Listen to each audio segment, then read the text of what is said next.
2. Feudalism and Federalism. The difficulty in discussing feudalism rests not only on its complex structure, but also in its long history, which embraces conditions both good and bad. The evils of feudalism were real enough, but its virtues were equally notable. Lynn White Jr. has noted that, quote, "Evidence is accumulating to show that a serf in the turbulent and insecure 10th century enjoyed a standard of living considerably higher than that of a proletarian in the reign of Augustus." End quote. The term, quote, feudalism, end quote, is itself relatively modern and covers one major aspect of life in the, quote, feudal era, end quote. One of the most notable aspects of that period is that its structure was by no means exclusively feudal. The total structure was a product of a variety of causes. The breakdown of central authority and the growth of political anarchy and personal insecurity led to a necessity for local power and protection. Added to this was the economic collapse, the breakdown of state-controlled economies. As a result, many indigenous elements developed or asserted themselves. As Fustel de Coulanges has pointed out, the ancient city was a religious and political unit, a bond of heaven and earth, as the Greek polis had been. Villages, Teutonic and otherwise, asserted this religious independence. Alods, lands held in full ownership without any feudal ties, were an important factor in the situation. The local military power sought to establish its power over landholders and villages and create a network of federated powers. Moreover, as central status law declined in its effectiveness, contracts increasingly became a basis for both personal and civil law. The social contract theory of the 18th century was a philosophical reworking of an aspect of European history which actually destroyed whatever validity the contractual aspect of society had by total reference to state sovereignty rather than to local practices and self-government. Contract had been non-statist government in the main, but was reworked into a justification of the sovereign state. Most basic to the feudal structure was Christianity.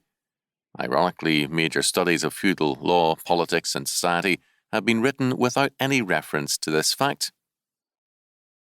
Christianity, with its faith in the transcendental God as the source of authority, challenged and defeated the ancient city-state concept, in which absolute power was immanent, sundered the mystical bond of heaven and earth, denied the divinity of the state, whether of office or persons, that is, of the rulers or of the people, and challenged the centralized and immanent unity of life after the pattern of the Tower of Babel.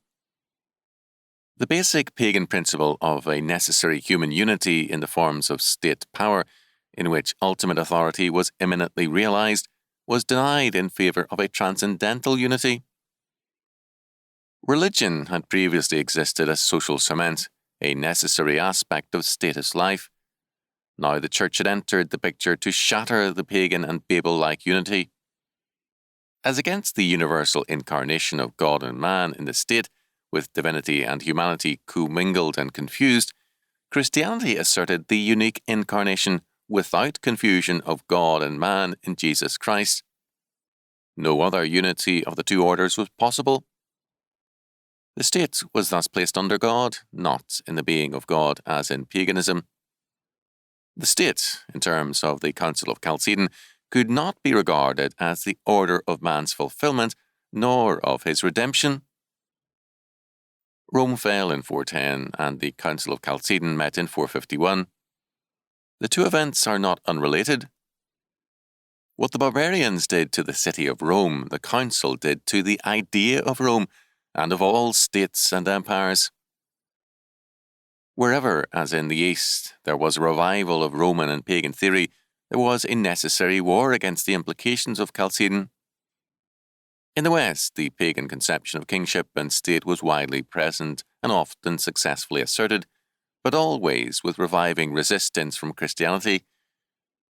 The feudal order was not without its areas of paganism, but European feudalism is to be sharply distinguished from all other ostensible feudalisms at this point. While sometimes at war with the Church, it was still governed in part by Christian faith and the Christian ascription of true sovereignty to God alone.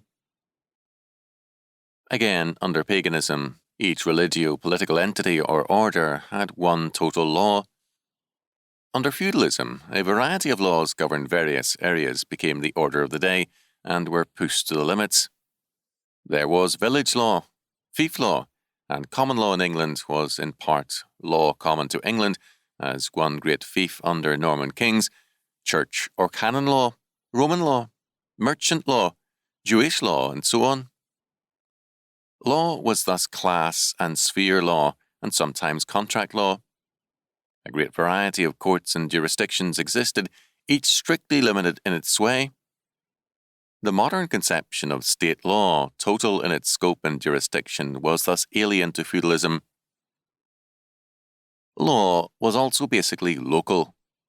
Some appeal existed, as witness the commendation whereby, upon certain offences by the lord, such as, quote, counsel against the vassal's life, end quote, which meant failure to provide protection, or, quote, if the lord has committed adultery with the wife of the vassal, end quote.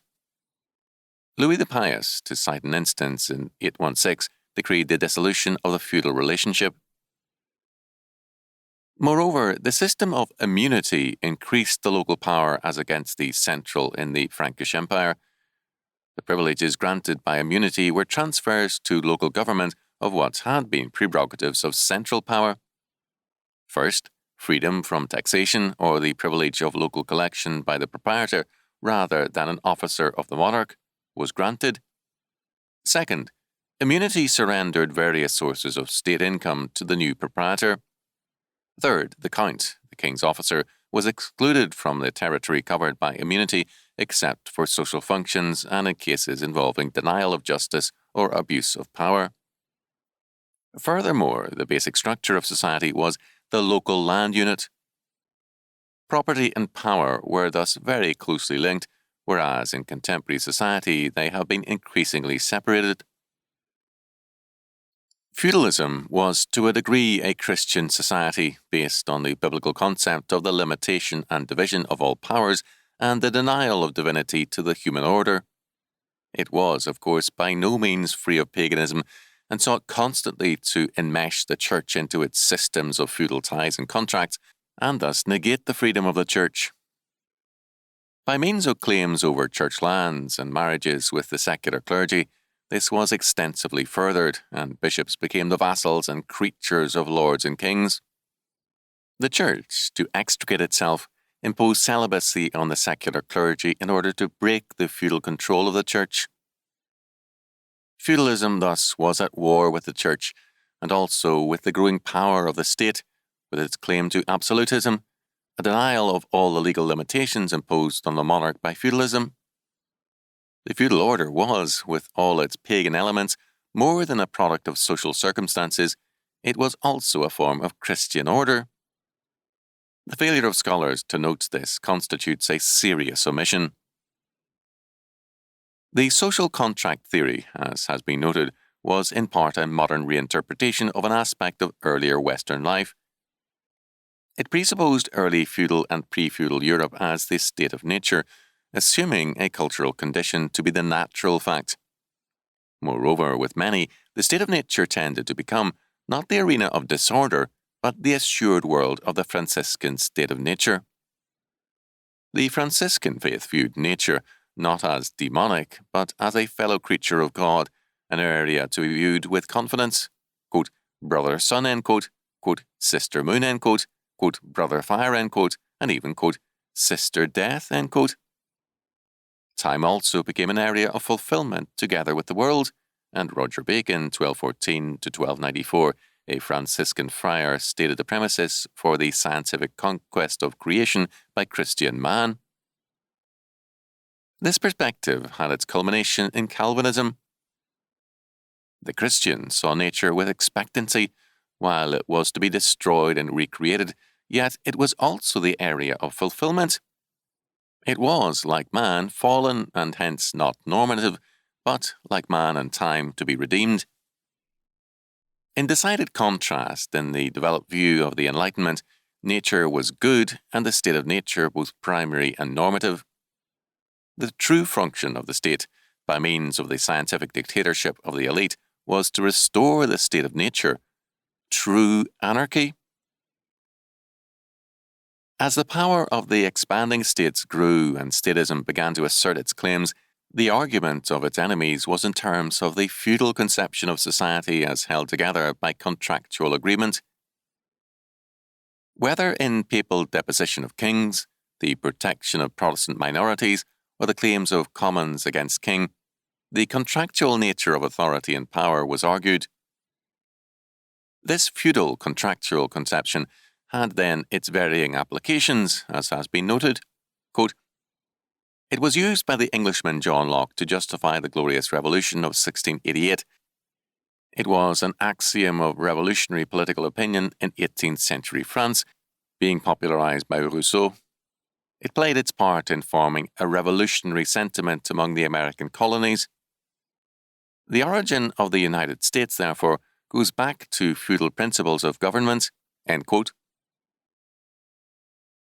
The differences between these three revolutions are notable. To the extent that the social contract theory described the contract as one between people and state, rather than a complexity of contracts between people, groups, and persons, to that extent statism benefited by the doctrine in that power was conferred upon the monarch or state. In England, William the Conqueror both furthered feudalism in some areas and fought against it in others. His role gained a symbolic significance in that the tradition of English liberty and constitutionalism is in part an anti-Norman and anti-royal faith. Cromwell's soldiers and other Englishmen as well often viewed their work as the restoration of English liberties subverted by Norman kings. A Christian commonwealth and true English liberties were not only to be attained, but also restored. The royal power had claimed sovereignty over both the people as a civil body and the people as a church. The control or seizure of church headship was long a goal of royal power. Popular sentiment was not wanting in support of this measure, but in very great measure, other tendencies also had great popular support. First, the tradition of Lollardy continued until the Reformation as a vital factor, and one of Tyndale's first publications was a long-forbidden Lollard tract. Its hostility extended to both Crown and Church.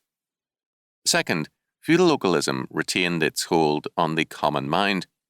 The Robin Hood stories represent, in part, this popularity of feudal localism as against the king's power and the king's sheriff. Third, Magna Carta, 1215, so extensively used in English legal and political tradition and in American claims against Parliament and Crown, is a feudal document, a defence of a waning feudal order. Quote, "Nearly all the rights listed in the 63 chapters of Magna Carta relates to the feudal system, which was becoming obsolete even in King John's time. Because many of its provisions sought to restore the old feudal relationships, it was, to this extent, a conservative document." End quote. Magna Carta granted, among other things, freedom to the Church of England, no taxation without representation of property owners, the rights of the City of London, constitution of a General Council of the Kingdom, trial by peers, no forcible seizure without due process of law, and liberty to leave and enter the kingdom. In sum, the king's absolutism was denied, and the king placed under feudal law. The principle of contract was strongly affirmed. Innocent III nullified Magna Carta on the ground that it had been extorted by force. It is noteworthy that in August 1297, when the barons sought the confirmation of the charter from Edward I, they complained of the requirements of foreign military service. The U.S. Constitution entered a prohibition against involuntary or drafted foreign military service, a legal statement with a long feudal history. The feudal order, as so often presented, established a wide variety of legal fences against man's activity: trade, Buying and selling was in particular the subject of constant legislation as time passed, but the legislation represented in part new claims made by church and state. Laissez-faire has some roots in feudal law, in that the feudal law of merchants defined trade as a separate legal sphere. Significantly, the peace of God, which at the Synod of Charroux 989 was extended to mean the immunity of churches and clergymen, later had this aspect, quote, "No one shall seize or rob merchants," end quote. The extent of medieval regulations has been greatly exaggerated and misunderstood. The ideas of a just price and a just wage were not abstract concepts, but had reference to, quote, "common estimation in or by the market," end quote.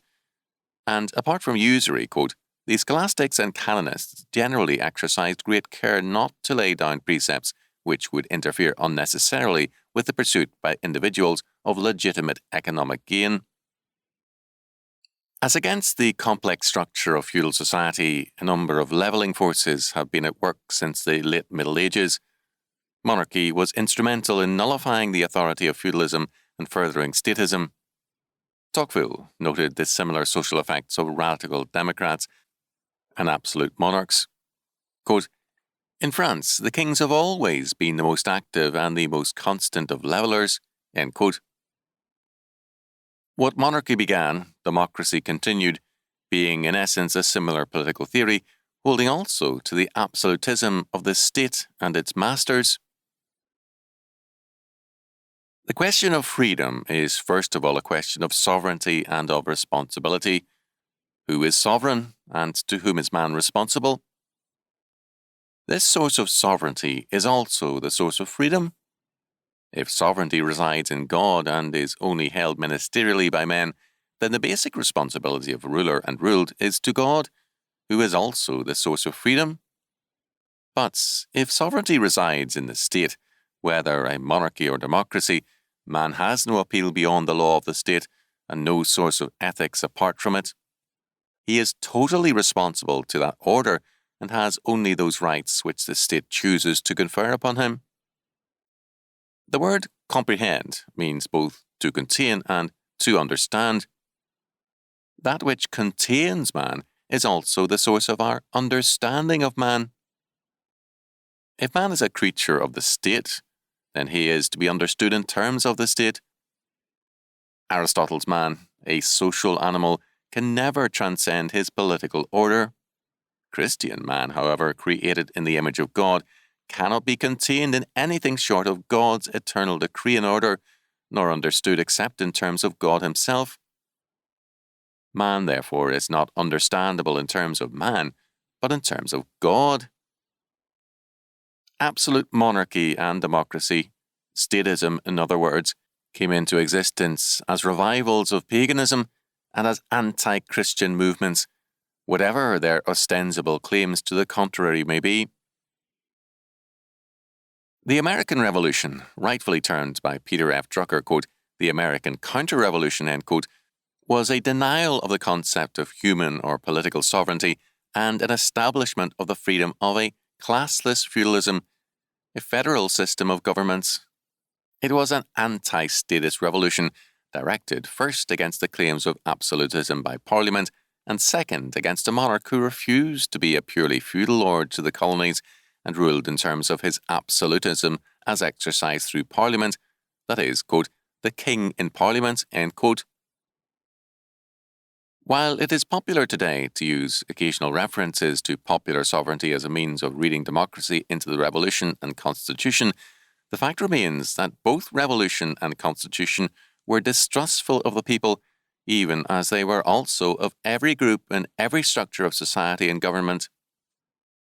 The Bill of Rights demanded of the federal government the same immunities against statism once demanded of kings in England. It is properly a bill of immunities against the state and its power. Although the Constitution limited itself to express powers only, so radical was the distrust of statism that it was felt necessary to spell out the immunities by amendment. The cleavage between Jefferson and the continental philosophers is especially apparent at this point.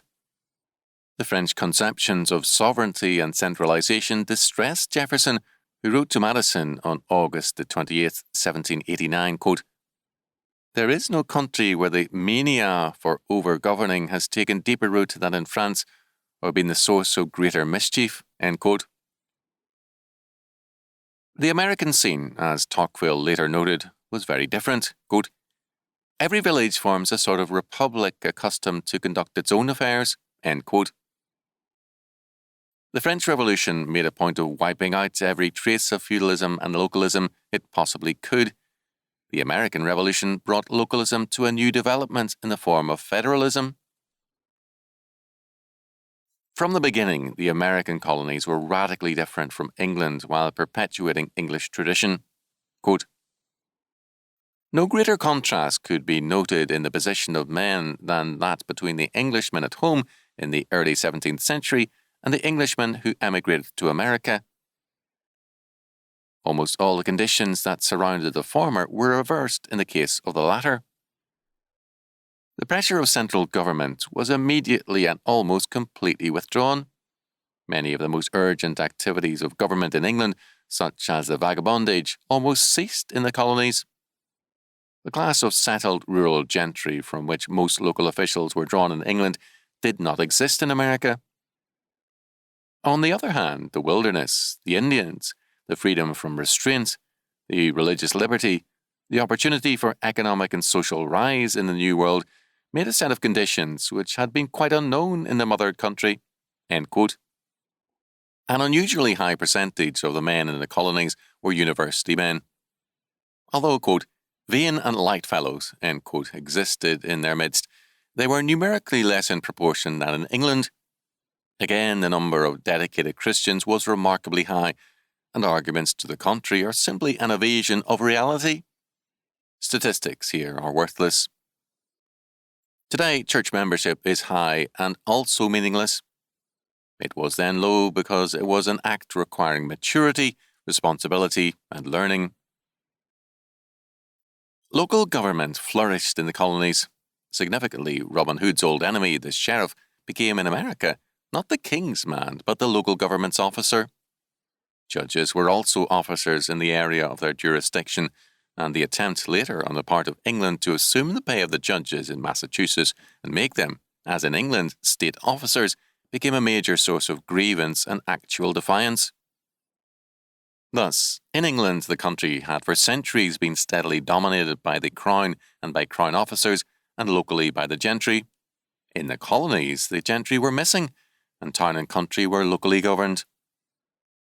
This development is all the more significant against the background of a contrary development in England.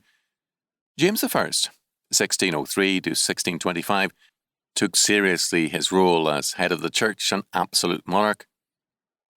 Thus, in 1604 he declared, quote, "What God hath joined, then, let no man separate. I am the husband, and all the whole isle is my lawful wife. I am the head, and it is my body. I am the shepherd, and it is my flock." End quote.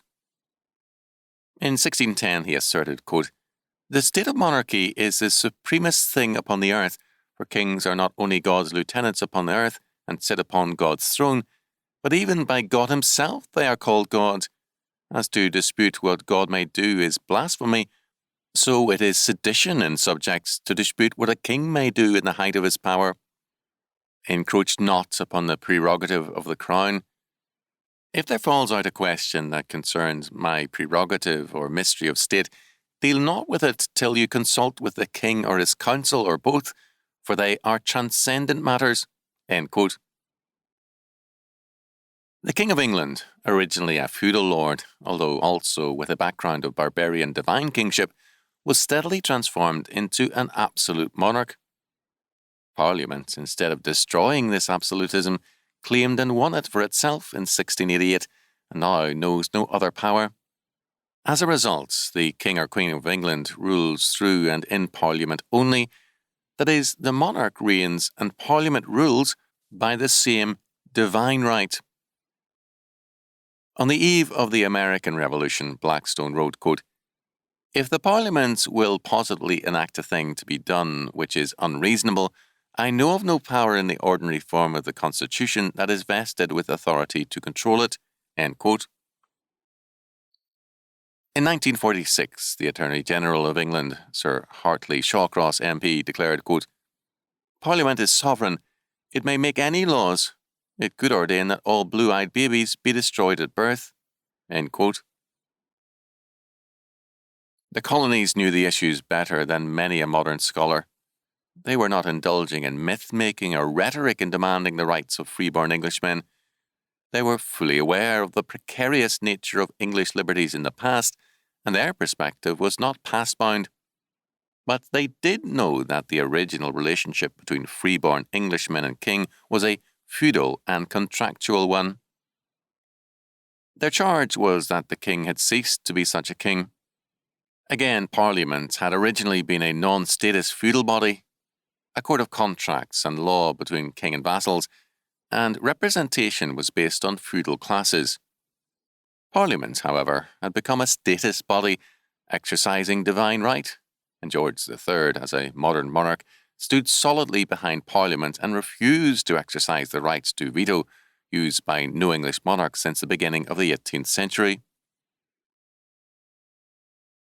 The American colonial development was a radical antithesis to the English development, the first anti-statist, the second statist.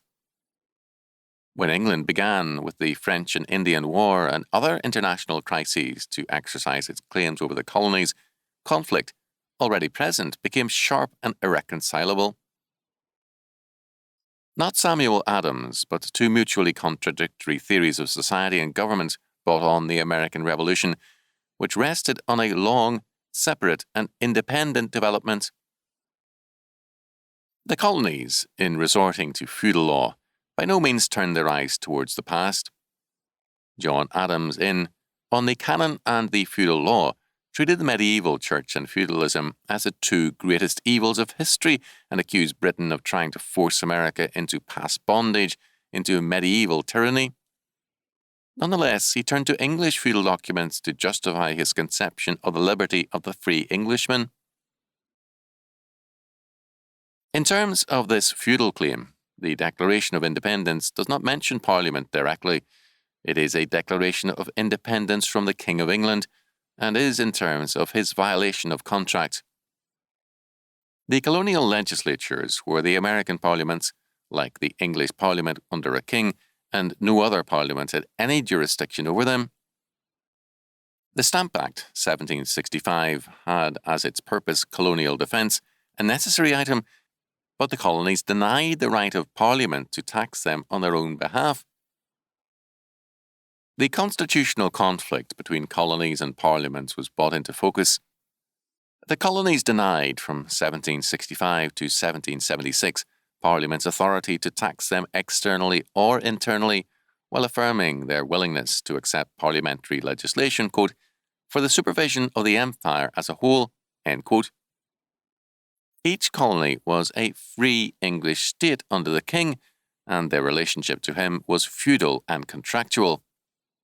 This refusal of the colonies to admit outside power hindered united colonial action and hampered the revolution. The Declaration of Independence was thus a constitutional document, an assertion that a fundamental contract which had governed the colonies had been broken by the king. Massachusetts in 1773 made clear the feudal basis of its constitutional protests against British encroachments. McIlwain has documented the reality of the colonial claim. The legal relationship of subjects to the king remained feudal, not national. The development of theory with reference to king and parliament in England did not nullify the king's feudal relationship to Scotland and other areas. The Whig doctrine of parliamentary sovereignty was not the American doctrine of government. Quote, "The Whigs brought on the English Revolution, but the American doctrine of 1774 was really a new revolt against one of the main principles of 1688." End quote. Some of the liberties attained by the Glorious Revolution of 1688 were prized by the colonials, but its central fact, the parliamentary claim to exercise royal absolutism, It's statism the American Revolution denied and revolted against. John Locke was the philosopher of the Glorious Revolution, and his fundamental thesis was majoritarianism. To see Locke as a philosopher of the American Revolution is to misread history. Where Locke defended liberty and property, he was widely quoted. Where he championed majoritarianism, he was bypassed. The Americans, at every point, culled passages from widely divergent authorities to buttress each particular point without any departure from their own. With respect to the concept of limited government, the Federalist is instructive. Hamilton, of course, noted the fact that feudalism is a kind of federalism in number 17. The Constitution itself he called, quote, a limited constitution, end quote, number 78. And in discussing express powers, he saw the entire Constitution as a limitation upon the federal government imposed by the people and constituent groups, number 84. More than that, the Federalist, as Dietze has noted, saw federalism itself as a form of constitutionalism, end quote. A double aspect thus characterized the new government. One, a legal, written constitutionalism was adopted, anti-statist in nature, which affirmed the immunities of people, local governments and colonies as against the federal government, thereby underscoring the purpose of the revolution. 2. The federal structure of the United States, beginning with free, self-governing and responsible men, townships, counties, and then states, and the federal union itself constituted a constitution, so that written and structural constitutions confirmed and reinforced one another. This union was seen as pluralistic, not national. Again, references to nationalism are to be found, but the essential usage was to the contrary. As Bryce noted much later, quote, a few years ago, the American Protestant Episcopal Church was occupied at its triennial convention in revising its liturgy. It was thought desirable to introduce among the short sentence prayers a prayer for the whole people, and an eminent New England divine proposed the words, quote, O Lord, bless our nation, end quote. Accepted one afternoon on the spur of the moment, the sentence was brought up the next day for reconsideration, when so many objections were raised by the laity to the word nation as importing too definite a recognition of national unity that it was dropped, and instead there were adopted the words, quote, O Lord, bless these United States, end quote, end quote. Common usage recognized this pluralistic sense. Up to the Civil War, the standard usage was, quote, the United States are, end quote. After that, it became a singular noun, quote, the United States is, end quote, although the earlier usage persisted to the end of the century. Congress was likewise a plural noun, even Hamilton stating, quote, Congress are, end quote. The change began with the aftermath of the Civil War. We are told that, quote, Union had been preserved, but only in the narrow sense of territorial integrity had the old Union been restored. The original federal Union had disappeared, and in its place arose a strong national state, federal chiefly in administrative machinery, end quote. The change, however, was not so marked. The double constitutionalism, legal and structural, continued to protect federalism. Even in recent years, with legal constitutionalism treated as a dead letter, the structural constitutionalism continued to give resistance. The U.S. Constitution was a development of the most conservative elements in colonial history. Its roots were deeply feudal.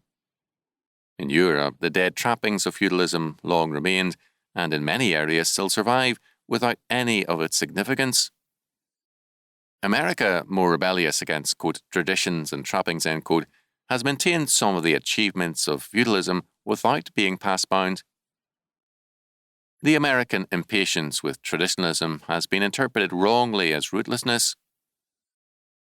The United States is a surer heir of English liberties than England, and more deeply rooted in the Christian West than Europe itself. The American Revolution was thus, in a very far-reaching sense, quote, a conservative counter-revolution, end quote. It was this, from the foundation of the colonies, quote, Except for a few minor innovations designed to adjust colonial custom and experience to the immediate political and economic milieu, the Constitution contained no provisions that were new to Americans. The one radical feature of the Constitution was that it created a general government to replace the Congress of the Confederation. End quote. Limited government and constitutionalism were basic aspects of colonial faith and life, and common pulpit themes, so that Baldwin could conclude, quote, "The Constitutional Convention and the written Constitution were the children of the pulpit." End quote. The American political system, thus, is first a development of Christian feudalism with, as shall be noted, Reformation concepts.